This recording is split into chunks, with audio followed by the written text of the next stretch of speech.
ವಿಷಜಂತು ದೇಸಾಯಿಗೌಡನ ಮಾತಿಗೆ ಬೆಲೆ ಕೊಟ್ಟ. ಕಾಡನ್ನು ಬಿಟ್ಟು ಈ ಊರಿಗೆ ಯಾಕೆ ಬಂದೆ ಗೊತ್ತಾ? ನನ್ನ ತಂದೆ ತಾಯಿಯರನ್ನು ಕೊಂದ ನರಹಂತಕರನ್ನು ಪತ್ತೆ ಹಚ್ಚಲು ಈ ಊರಿಗೆ ಕಾಲಿಟ್ಟೆ. 15 ವರ್ಷಗಳ ಹಿಂದೆ ನನ್ನ ತಂದೆ ತಾಯಿಯರನ್ನು ಕೊಂದ ಕ್ರೂರ ವ್ಯಾಘ್ರಗಳನ್ನು ಸೂರ್ಯನ ಕಿರಣಗಳಾಗಿ ಹುಡುಕಾಡುತ್ತಿರುವೆ.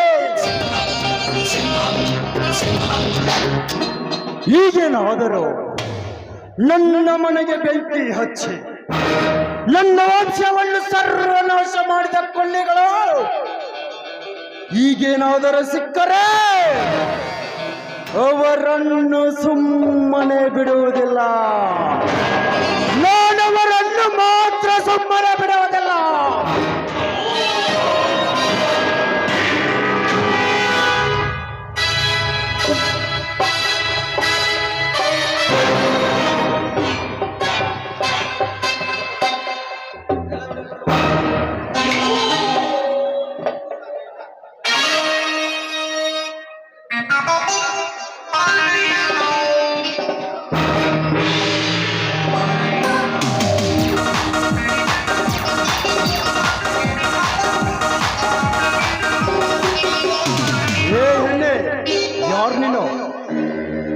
ಅದನ್ನು ಕೇಳಲು ನೀನ್ಯಾರು?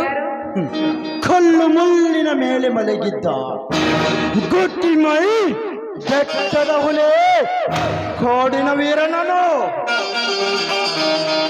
ನಾನು ಈ ಊರ ಶ್ರೀಮಂತನ ತಂಗಿ.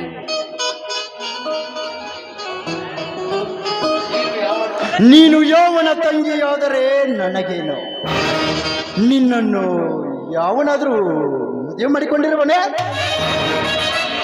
ಯಾಕೆ? ಬೆಟ್ಟದ ಹುಲಿಯಾದ ಕಾಡಿನ ವೀರನಾದ ನನ್ನನ್ನು ನಿನ್ನ ಹೆಂಡತಿ ಮಾಡ್ಕೊಳ್ಬೇಕೆಂಬ ಆಸೆನಾ? What is your name? My name is Renuka. Very sweet name is Renuka.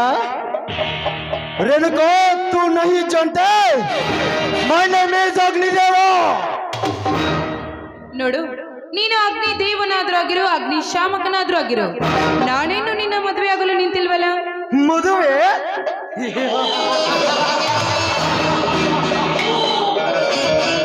ಹೊತ್ತಿಗೊಬ್ಬನ ಕೈ ಹಿಡಿದು ತಿರುಗಾಡಿ ಹೊರಗಾಡಿ ಬರುವ ನಿಮ್ಮಂತ ಬಣ್ಣದ ಹೆಣ್ಣುಗಳನ್ನು ಮದುವೆಯಾಗುವ ಅವಶ್ಯಕತೆ ನನಗಿಲ್ಲ. ಮತ್ತೆ ನಿನಗೆ ಯಾವ ತರದ ಹೆಣ್ಣು ಬೇಕು? ಮೈ ತುಂಬ ಸೀರೆ ತೊಟ್ಟು ಪಕ್ಕಾ ಭಾರತ ನಾರಿಯಾಗಿರ್ಬೇಕು. ಪಕ್ಕಾ ಭಾರತ ನಾರಿ ಅಂದ್ರೆ? ನೀನು ಹೆಣ್ಣಾಗಿದ್ದರೆ ತಾನೇ ನನಗೆ ಗೊತ್ತಾಗೋದು. ಅರ್ಧಂಬರ್ಧ ಬಟ್ಟೆ ಹಾಕೊಂಡು ಬೆಳಿಗ್ಗೆ ಒಬ್ಬನ ಜೊತೆಗೆ ಕೋರಿನಲ್ಲಿ ಸುತ್ತಾಡಿ ಮಧ್ಯಾಹ್ನ ಮತ್ತೊಬ್ಬನೊಂದಿಗೆ ತಿರುಗಾಡಿ ಸಂಜೆಯಾಗುತ್ತಿದ್ದಂತೆ ಮತ್ತೊಬ್ಬನೊಂದಿಗೆ ಮನೆಗೆ ಬರುವ ನಿಮ್ಮಂತ ಶ್ರೀಮಂತರ ಹೆಣ್ಣುಗಳು ಭಾರತ ನಾರಿಯರ ಗರತಿ ತತ್ವ ಗೊತ್ತಾಗುವುದಿಲ್ಲ. ಏ ಅಗ್ನಿ, ಈ ರೀತಿ ಸೊಕ್ಕಿನಿಂದ ಮಾತನಾಡಬೇಡ. ಅಷ್ಟಕ್ಕೂ ನಿನಗೆ ನನ್ನ ವಿಷಯ ಗೊತ್ತಿಲ್ಲ ಅಂತ ಕಾಣಿಸ್ತದೆ. ಅವನ್ಯಾವ ಮಹಾಶೂರನಲ್ಲೇ ನಿನ್ನ ಸುತ್ತೇಳು ಹಳ್ಳಿ ಸುಬೇದಾರ, ಈ ಊರ ಹುಲಿ ದೇಸಾಯಿಗೌಡನ. ನನ್ನ ದೇಸಾಯಿಗೌಡನ? ಹಾಗಾದ್ರೆ ಇಂದು ನಿನ್ನ ಶೀಲಹರಣವಾಗಬೇಕಾ? ಅಗ್ನಿದೇವ, ಏನ್ ಮಾತನಾಡ್ತಿರ್ವೆ ನೀನು? ನಿಮ್ಮಂತ ಬಂಡ ಶ್ರೀಮಂತರೇ ನನ್ನ ವಂಶವನ್ನು ಸರ್ವನಾಶ ಮಾಡಿದವರು. ನಿಮ್ಮಂತ ಶ್ರೀಮಂತರಿಗೆ ಬುದ್ಧಿ ಕಲಿಸುವುದೆಂದರೆ ನನಗೆ ತುಂಬಾ ಇಷ್ಟ. ಬಾರೇನಕಾ? ಬೇಡ ಅಗ್ನಿದೇವ, ದಯವಿಟ್ಟು ನನ್ನನ್ನು ಮಾತ್ರ ಏನು ಮಾಡಬೇಡ. ನಂದು ತಪ್ಪಾಯ್ತು, ದಯವಿಟ್ಟು ನನ್ನ ತಪ್ಪನ್ನು ಕ್ಷಮಿಸಿಬಿಡು ನೀನು. ಹಾಗಾದ್ರೆ ಒಂದು ಹಾಡನ್ನು ಹಾಡು. ಅಯ್ಯೋ, ಹಾಡ್ಲಿಕ್ಕೆ ಬರೋದಿಲ್ವಲ್ಲ ನನಗೆ. ಹಾಡಿದರೆ ನಿನ್ನನ್ನು ಬಿಟ್ಟು ಬಿಡ್ತೀನ, ಇಲ್ಲ ಅಂದ್ರ ನಿನ್ನ ರೇಪ್ ಮಾಡಿ ಶೂಟ್ ಮಾಡಿ ಬಿಸಾಕ್ಬಿಡ್ತಾನ. ಛೆ, ಈ ಮುಟ್ಟಾಳನ ಕೈಯಿಂದ ಪಾರಾಗ್ಬೇಕಂದ್ರೆ ಇವನು ಹೇಳಿದಂತೆ ಕೇಳಿ ಇಲ್ಲಿಂದ ಪಾರಾಗ್ಲೇಬೇಕು ನಾನು. ಆಯ್ತು, ನೀನ್ ಇಷ್ಟದಂತೆ ಹಾಡಿ ಕುಣಿತೇನೆ ನಾನು.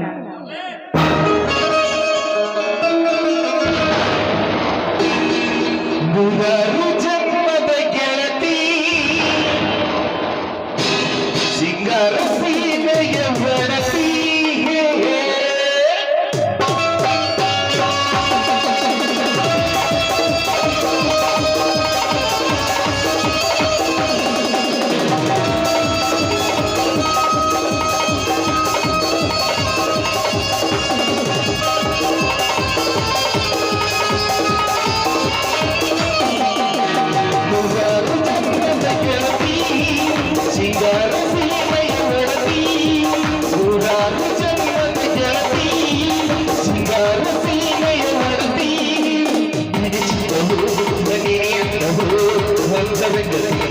ಮಾತು ಚೆಂದವು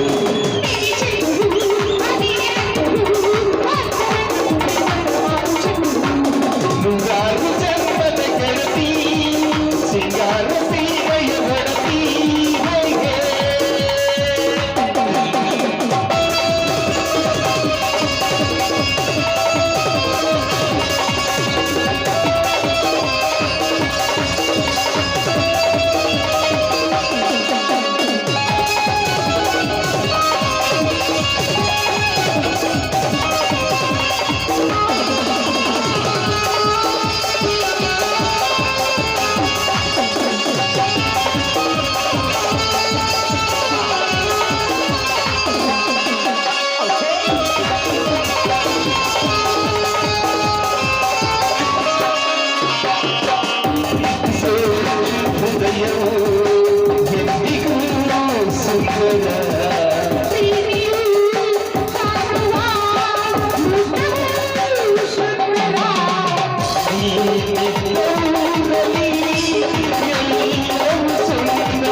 ಅಗ್ನಿ, ನೀನ್ ಇಷ್ಟದಂತೆ ಹಾಡಿದ್ನೆಲ್ಲ ನಾನು ಇನ್ನು ಹೋಗಿ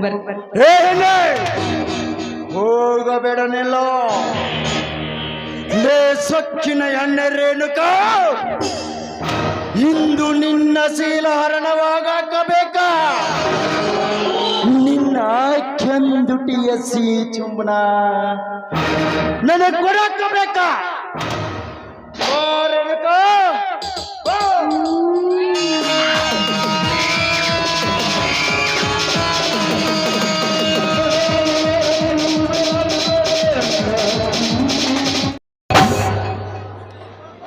ಹೇ ದೇವ ರಾಮಲಿಂಗೇಶ್ವರ, ಬಡ ರೈತರಾದ ನಮ್ಮನ್ನು ಕೈ ಹಿಡಿದು ಕಾಪಾಡಿ TCH ಮುಗಿಸಿ ಇಂಟರ್ವ್ಯೂಗೆಂದ ಹೋದ ನನ್ನ ಮೂರನೇ ತಮ್ಮ ಸಂಪತ್ತನನ್ನು ಒಬ್ಬ ಒಳ್ಳೆಯ ಶಿಕ್ಷಕನಾಗಿ ಮಾಡಿ ನನ್ನ ಎರಡನೇ ತಮ್ಮ ಜಮದಗ್ನಿಯನ್ನು ಈ ಸಮಾಜಕ್ಕೆ ಮಾದರಿಯಾಗುವಂತೆ ಮಾಡಿ ಕಣ್ಣೀರಿನಲ್ಲಿ ಕೈ ತೊಳೆಯುತ್ತಿರುವ ನಮ್ಮ ಸಂಸಾರವನ್ನು ಸುಗಮವಾಗಿ ಸಾಗಿಸಿ ನಮ್ಮ ಕಷ್ಟವನ್ನೇ ನಿವಾರಣೆ ಮಾಡುವುದು ದೇವ ರಾಮಲಿಂಗೇಶ್ವರ.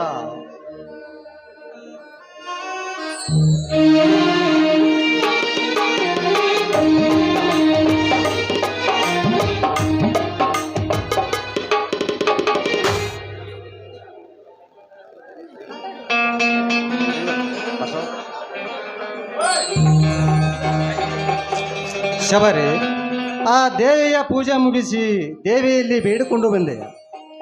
ಹೌದು ರೀ, ದೇವರಿಗೆ ಹೋಗಿ ಆ ದೇವರ ಪೂಜೆ ಮಾಡಿ ದೇವಿಯಲ್ಲಿ ಬೇಡಿಕೊಂಡು ನಿಮಗೆ ಪ್ರಸಾದ ತಂದಿದ್ದೇನೆ, ತೆಗೆದುಕೊಳ್ಳಿರಿ.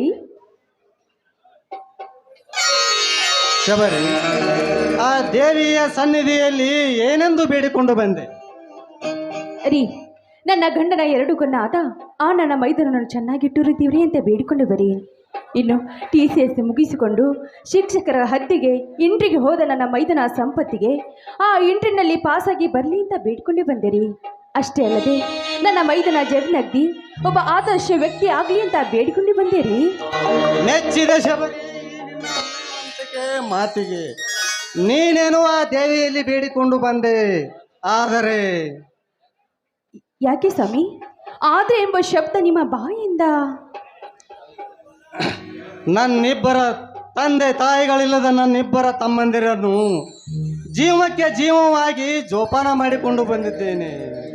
ಅದರಂತೆ ನೀನು ಅವರನ್ನು ಚೆನ್ನಾಗಿ ನೋಡಿಕೊಂಡರೆ ಈ ಸತ್ಯವಂತನ ಸಂತೋಷಕ್ಕೆ ಪಾರವೇ ಇಲ್ಲ. ಸ್ವಾಮಿ, ನಿಮ್ಮ ಆಸೆಯಂತೆ ಆಗಲ್ರಿ. ರೀ, ಅವರು ನನ್ನ ಮೈದನ ಅಲ್ಲ ರೀ, ನನ್ನ ಹೊಟ್ಟೆಲೆ ಹುಟ್ಟಿದ ಮಕ್ಕಳು ಅಂತ ಮಕ್ಕಳಿಗಿಂತ ಹೆಚ್ಚಾಗಿ ನೋಡ್ಕೊಳ್ತೀನಿ ರೀ ನಾನು ಅವರನ್ನ. ಈಗಲಾದರೂ ಸಂತೋಷ ಆಯ್ತೇನ್ರಿ ನಿಮ್ಮ ಮನಕ್ಕೆ? ಶಬರಿ, ಮೈದುನರ ಮೇಲೆ ಎಷ್ಟೊಂದು ಪ್ರೀತಿ ಮಮತೆ ಮಮಕಾರ.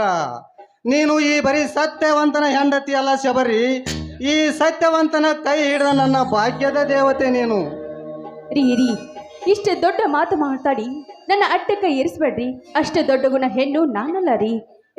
ಒಬ್ಬ ತಾಯಿ ಆದಕ್ಕಿ ಮಕ್ಕಳಿಗೆ ಹೇಗೆ ಸುವರ್ಣ ಮಾರ್ಗ ತೋರಿಸ್ತಾಳೋ ಹಾಗೆ ನನ್ನ ಮೈದನಿಗೆ ನಾನು ಒಳ್ಳೆ ಮಾರ್ಗ ತೋರಿಸ್ಬೇಕು ಅಂತ ಪ್ರಯತ್ನಿಸ್ತೀನಿ ರೀ. ಶಬರಿ, ಆ ನಿನ್ನ ಪ್ರಯತ್ನ ಸಫಲವಾಗಿ ಈ ನಿನ್ನ ಅಡಿದಾವರೆಯಲ್ಲಿಯೇ ನಡೀತಿರುವ ನನ್ನಿಬ್ಬರ ತಮ್ಮಂದಿರ ಬಾಳು ಬಂಗಾರವಾಗಿ ಅವರ ಭವಿಷ್ಯ ಈ ದೇಶದ ಹಂದರವಾಗಲಿ. ಸ್ವಾಮಿ, ನಿಮ್ಮ ಆಶಾ ಗೋಪುರ ನೆನಸಾಗ್ಲಿ ಅಂತ ಆ ದೇವರಲ್ಲಿ ಮತ್ತೊಮ್ಮೆ ಬೇಡಿಕೊಂಡು ಬರ್ತೀನಿ ರೀ. ಶಬರಿ, ಈ ನಿನ್ನ ಗಂಡ ಸತ್ಯವಂತನ ಕನಸಲ್ಲ ಶಬರಿ. ಈ ನನ್ನಿಬ್ಬರ ತಮ್ಮಂದಿರು ಈ ಜಗದಲ್ಲಿ ಮಿಂಚಿ ಮಿನುಗುವ ತಾರೆಯಾಗಿ ಪರಿಶೋಧಿಸಲಿ ಎಂದು ಈ ರಾಮಲಿಂಗೇಶ್ವರನಲ್ಲಿ ನಾನು ಮತ್ತೊಮ್ಮೆ ಕೈ ಮುಗಿದು ಬೇಡಿಕೊಳ್ಳುತ್ತೇನೆ. ಸ್ವಾಮಿ, ನೀವು ಆಡಿದ ಮಾತು ಕೇಳಿ ಈ ಅಲೆಗಳು ಹೇಗೆ ಹೊರಗೆ ಬರುತ್ತೋ ಆ ಅಲೆಗಳಂತೆ ನನಗೂ ನನ್ನ ಮನಸ್ಸಿಗೆ ಅಷ್ಟು ಸಂತೋಷ ಆಗ್ತಾ ಇದೆ. ಅದೇ ಸಂತೋಷದ ಅಲೆಗಳಲ್ಲಿ ಹಕ್ಕಿಯಂತೆ ಹಾರಾಡಿ ನವಿಲಿನಂತೆ ನರ್ತಿಸಿ ಪ್ರತಿ ವರ್ಷ ನೀನು ಹಾಡುವ ಹಾಡು ಹೇಗಿರಬೇಕೆ ಗೊತ್ತಾ? ಇಲ್ಲಿ ಬಂದಂಥ ಕಲಾ ಪ್ರೇಮಿಗಳು ಪ್ರತಿ ವರ್ಷ ನಮ್ಮೂರಿಗೆ ಬರುವ ದಾರಿಯನ್ನೇ ಕಾಯುತ್ತಿರಬೇಕು. ಹೂವು ಇರುವುದು ತೋಟದಲ್ಲಿ, ಕಲೆ ಇರುವುದು ನಾಟಕದಲ್ಲಿ, ನಾಟಕ ಇರುವುದು ಹಿರನಂದಳಿ ಗ್ರಾಮದಲ್ಲಿ, ನೀನು ಇರುವುದು ಈ ಸತ್ಯವಂತನ ಹೃದಯದಲ್ಲಿ. ನನ್ನ ಚಿನ್ನ, ಒಂದು ಇಂಪಾದ ಹಾಡನ್ನು ಹಾಡಬಾರದೆ? ಆಗ್ಲಿ ರೀ, ನಿಮ್ಮ ಆಸೆ ಎಂತೆ. ನಿನ್ನಂತ ಶ್ರೀಮತಿ ಕೈ ಹಿಡಿದಾಗ, ನಿನ್ನಂತ ಶ್ರೀಮತಿ ಕೈ ಹಿಡಿದಾಗ, ನಿನ್ನಂತ ಗುಣವತಿ ಜೊತೆಯಾದಾಗ ದಿನವಾನಂದವೇ ಎಂದು ಹೀಗಿದ್ದ ಹೀಗೆ ಮಾಡುವಾಗ ಸಂಗವೇ.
ರೀ ಮೈದ ಬರೋ ಎಳೆ ಆಯಿತು, ಅಡುಗೆ ಸಿದ್ಧತೆ ಮಾಡ್ತೇನೆ, ಬನ್ರಿ ಒಳಗೆ. ಶಬರಿ, ಮೈದೂರು ಬರುವ ವೇಳೆ ಅಷ್ಟೇ ಅಲ್ಲ ಶಬರಿ, ನೋಡಲ್ಲಿ ನೀನು ನೆನೆಸರ ಒಳಗಾಗಿ ಅಲ್ಲಿ ಮೈದೂರು ಬಂದೇ ಬಿಟ್ಟರು.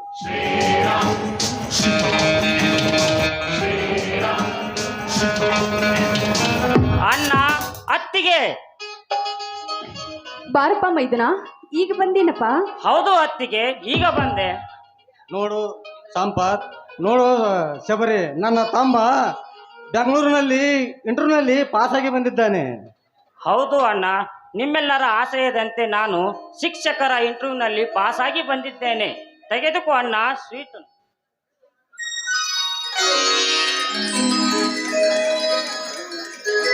ಆಶೀರ್ವದಿಸಣ್ಣ.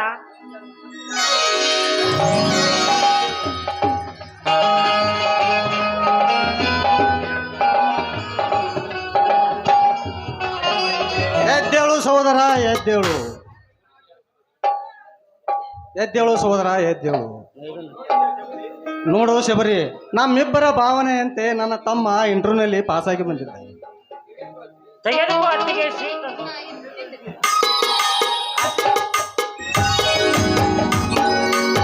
ಮೈದನ ಎದ್ದೇಳಿಯಪ್ಪ, 100 ಕಾಲ ಹೀಗೆ ಸುಖವಾಗಿರ್ಲಿ ಅಂತ ಆ ದೇವರಡಿ ಬೇಡ್ಕೊಳ್ತೀನಿ ಮೈದನ. ಅಣ್ಣ ಅತ್ತಿಗೆ, ಗಂಡು ಗೊಡಲಿಯ ಪುಂಡ ವೀರರಾಯನನ್ನ ನನ್ನ ಎರಡನೇ ಅಣ್ಣ ಜಮದಗ್ನಿ ಎಲ್ಲಿ ಹೋಗಿರುವನು? ಸಂಪತ್, ಮೊನ್ನೆ ಆ ದೇಸಾಯಿ ಗೌಡನ ನಮ್ಮ ಹತ್ತಿ ಬೆಳೆಯರ ಹರಗಿದ ಬಗ್ಗೆ ಘಟನೆಯ ಬಗ್ಗೆ ವಿಚಾರಿಸಿಕೊಂಡು ಬರುತ್ತೇನೆಂದು ದೇಸಾಯಿ ಗೌಡನ ಮನೆಗೆ ಹೋಗಿದ್ದಾನೆ. ಮೈದನ, ನೆನೆದವರ ಮನದಲ್ಲಿ ಶ್ರೀಕೃಷ್ಣ ಪರಮಾತ್ಮ ಎಂದಂತೆ ನೆನೆಸುವಷ್ಟಲಿ ನನ್ನ ಮೈದನ ಬಂದೇ ಬಿಟ್ಟ ನೋಡಪ್ಪ ಅಲ್ಲಿ.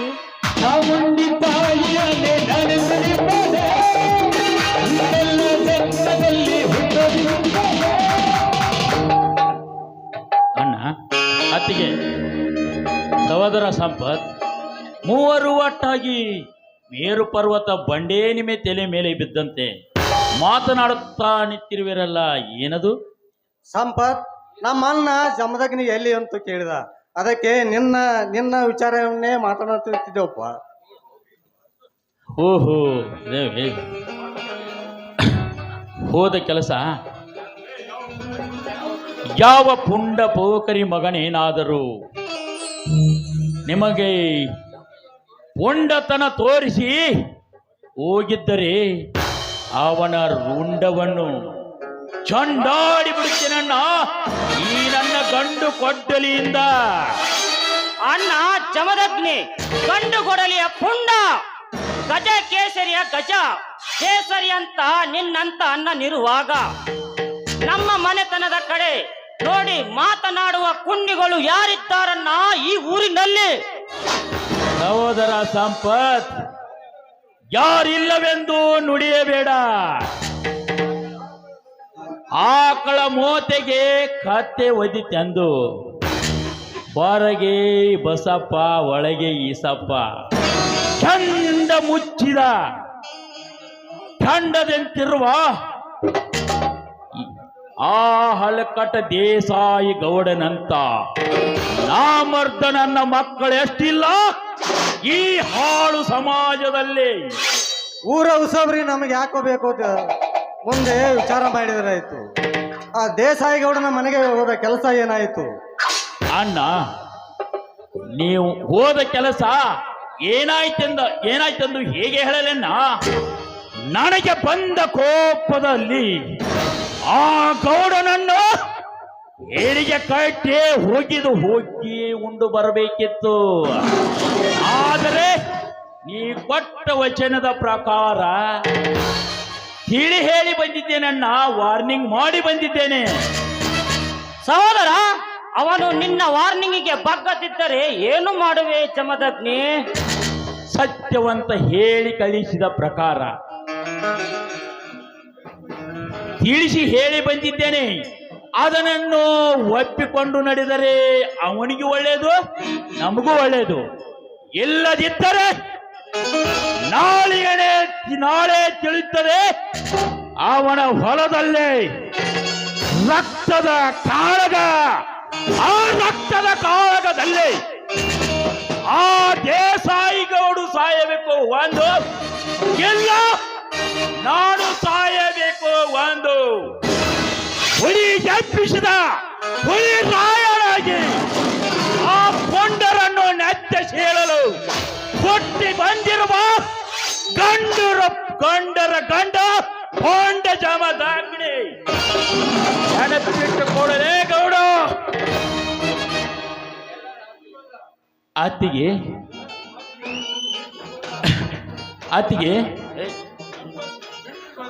ಅತ್ತಿಗೆ ಸಂಪತ್ ಇಂಟ್ರಿಗೆ ಹೋದ ಕೆಲಸ ಏನಾಯ್ತು? ಅಣ್ಣ, ನಿಮ್ಮೆಲ್ಲರ ಆಶಯದಂತೆ ನಾನೊಬ್ಬ ಆದರ್ಶ ಶಿಕ್ಷಕನಾಗಿ ಬಂದಿರುವೆ. ಆದರೆ ಯಾವ ತಾಲೂಕಿಗೆ ಯಾವ ಊರಿಗೆ ಹಾಕುತ್ತಾರೆಂದು ಇನ್ನೂ ತಿಳಿದಿಲ್ಲ ಅಣ್ಣ, ಇನ್ನೂ ತಿಳಿದಿಲ್ಲ. ತಮ್ಮ ಸಂಪತ್, ಯಾವ ತಾಲೂಕಿಗಾರು ಹಾಕಲಿ ಯಾವ ಊರಿಗಾದ್ರೂ ಹಾಕಲಿ, ಒಟ್ಟಾಗೆ ನೀನೊಬ್ಬ ಆದರ್ಶ ಶಿಕ್ಷಕನಾಗಿದ್ದೀಯಲ್ಲ, ಅದೇ ನಮಗೆ ತುಂಬಾ ಸಂತೋಷದ ವಿಷಯ. ಸಂಪತ್, ನಾಲ್ಕಾರು ಬಡ ಮಕ್ಕಳಿಗೆ ವಿದ್ಯೆಯನ್ನು ಕಲಿಸಿ ಒಬ್ಬ ಒಳ್ಳೆಯ ಶಿಕ್ಷಕನಾಗಿ ಈ ಸಮಾಜದ ಬಡತನ ನಿರ್ಮೂಲನೆ ಆದರೆ ಅಟ್ಟೆ ಸಾಕಪ್ಪ. ಇದು ನಮ್ಮ ಮನತನಕ್ಕೆ ದೊಡ್ಡ ಗೌರವ. ನೀನು ಶಿಕ್ಷಕನಾಗಿದ್ದಕ್ಕೆ ಸ್ವಾರ್ಥಕ. ಆಯ್ತು ಅಣ್ಣ, ನಿಮ್ಮೆಲ್ಲರ ಆಶಯದಂತೆ ನಾನೊಬ್ಬ ಆದರ್ಶ ಶಿಕ್ಷಕನಾಗಿ ಈ ಬಡ ರೈತನಾದ ಸತ್ಯವಂತನ ಮನೆಯ ಗೌರವದ ಗೋಪುರದ ಬಂಗಾರದ ಕಳಶ ನಾನಾಗುವೆ ಅಣ್ಣ, ನಾನಾಗುವೆ. ಈಗಲಾದರೂ ನಿಮಗೆ ಸಂತೋಷವಾಯ್ತಲ್ಲಣ್ಣ? ಸಂತೋಷವಾಯ್ತು ಸಹೋದರ, ತುಂಬಾ ಸಂತೋಷವಾಯ್ತು. ಇದೇ ಆನಂದದ ಸಮಯದಲ್ಲಿ ನಮ್ಮ ರಾಮಲಿಂಗೇಶ್ವರ ಗುಡಿಗೆ ಹೋಗಿ ಅಭಿಷೇಕ ಮಾಡಿಸಿಕೊಂಡು ರಾಮಲಿಂಗೇಶ್ವರ ಆಶೀರ್ವಾದ ಪಡೆಯೋಣ ನಡೆಯಲಿ. ಅಭಿಷೇಕ ಆಮೇಲೆ ಮಾಡಿಸೋಣ, ನಾಳೆ ಬೆಳಿಗ್ಗೆ. ಅತ್ತಿಗೆ ಈಗೊಂದು ಈ ಸನ್ನಿವೇಶದಲ್ಲಿ ಒಂದು ಹಾಡನ್ನು ಹಾಡಿ ಕುಪ್ಪಳಿಸೋಣ, ಬನ್ನಿ. ಹಾ ಆಗ್ಲಿ ಮೈದನ, ನಿನ್ನ ಆಸೆ ಅಂತೆ ಆಗ್ಲಿ.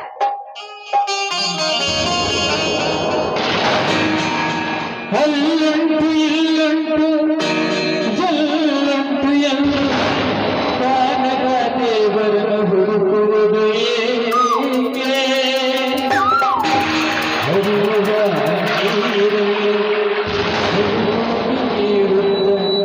ಮುಕ್ತಿ ತೊಯ್ಯುವುದು ಎನ್ನುವ ಕಲ್ಪನೆ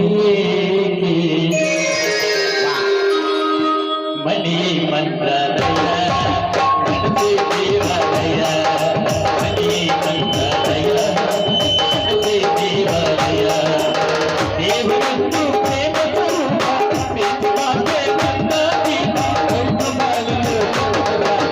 ಮಣಿಯೇ ಮಂತ್ರಾಲಯ ಮನಸೇ ದೇವಾಲಯ, ಮಣಿಯೇ ಮಂತ್ರಾಲಯ ಮನಸೇ ದೇವಾಲಯ.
ಬನ್ರಪ್ಪ ಎಲ್ಲರೂ ಸೇರಿ ಊಟ ಮಾಡಿರಂತೆ